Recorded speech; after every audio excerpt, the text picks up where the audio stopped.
reason America, America? Not just with the Civil War, brother. Let's go before the Civil War. Let's go to the Louisiana Purchase. Do you know that this country is 3 times the size it was? Because the Haitian Revolution, with the Toussaint L'Ouverture and Jean-Jacques Dessalines and Christophe and Pétion and Cecil Fatiman and Boukman and Macandal, when they destroyed Napoleon's army, army defeated the greatest general the white man ever had. Right, yeah. Our army of defeated the greatest general the white man ever had. And because the Haitian Revolution bankrupted Napoleon, he sold his American territories to America for pennies on the dollar. I remember that. The Louisiana Purchase loan quadrupled the size of the United States of America. So when I tell you America wouldn't be America without black people, America wouldn't be America without black people. Imagine, you go all around the world and smash up everything that other civilizations built.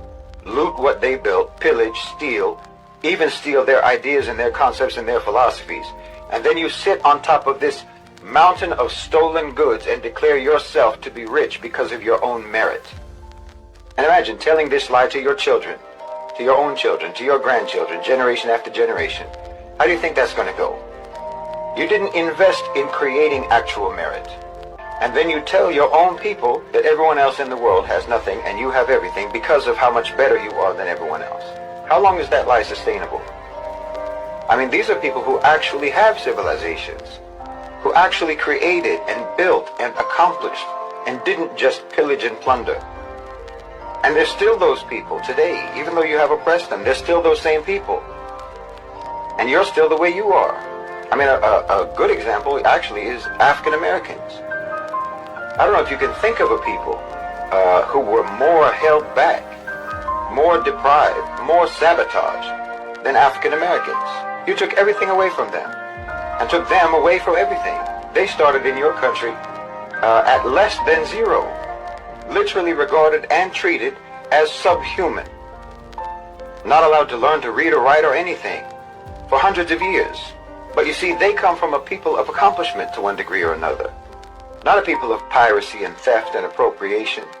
They come from a people who created and built and developed in their own countries, in their own land. And even though you did everything that you could possibly do to suppress them, to hold them down, to hold them back, and you're still doing that until today, nevertheless, I don't think anyone can dispute the fact that African Americans have become a global cultural superpower. And people like this, with a history like this, with a legacy like this, simply cannot be held back for any length of time by a people who do not have a similar history, people who have never actually invested in their own civilizational development. And that's the West. Lone Ranger as a masked white hero saving the day. The banned truth is shocking. The real Lone Ranger was black, and 19 other black legends were erased from history.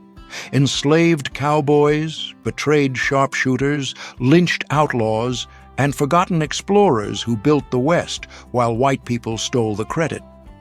Discover 20 real facts that show black people as the true tough guys of the Old West, dying in pathetic or brutal ways. Number 1. You know the Lone Ranger, right? That masked Old West hero we grew up watching. Well, the real man behind that legend was black. Bass Reeves was born enslaved in 1838 and escaped during the Civil War. In 1875, he became a federal deputy in the Arkansas Territory at a time when that seemed impossible. Was Beethoven black? Rumors that his ethnicity has been whitewashed have been circulating for decades, but have gained new steam in the age of social media, in part because of an article put out by a student-run college paper called The Concordian in 2015. The article postulated that Beethoven's mother was probably a Berber, or what Europeans called Moors, darker-skinned Muslims from North Africa. But is there any truth to this? Well, he was often described as having fuller lips, a broad nose, and darker skin than most Europeans, and the whitewashing of historical figures is certainly nothing new. But Black studies scholars and musicologists have not found substantial evidence to support this theory about Beethoven. His parents' ancestry was Flemish, and there's no evidence to indicate that he was the product of an affair. But why is the assertion that Beethoven might have been black such blasphemy in certain circles? And more importantly, why are we not more familiar with black classical composers such as George Bridgetower, Edmund Dede, Amanda Aldridge, or Samuel Coleridge Taylor, character? If we can answer those questions, we might start to understand why Beethoven's ethnicity has been a point of contention for so known long. as Stagecoach Mary. Did you know the first black person to have a mail route in the United States was a woman nearly 5 feet 11 inches who carried a revolver and never missed a delivery? Mary Fields was born enslaved in Tennessee around 1832. After the Civil War, she worked at a convent in Ohio until a nun friend got sick in Montana. Mary went to help and never went back.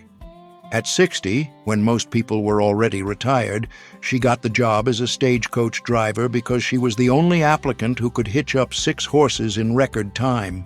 For 8 years, she delivered mail in conditions that would make any man think twice. Wolves, thieves, heavy blizzards. Nothing stopped her. When the stagecoach got stuck in the snow, she carried the mail on her back. Mary died in 1914 at 82 in Cascade, Montana.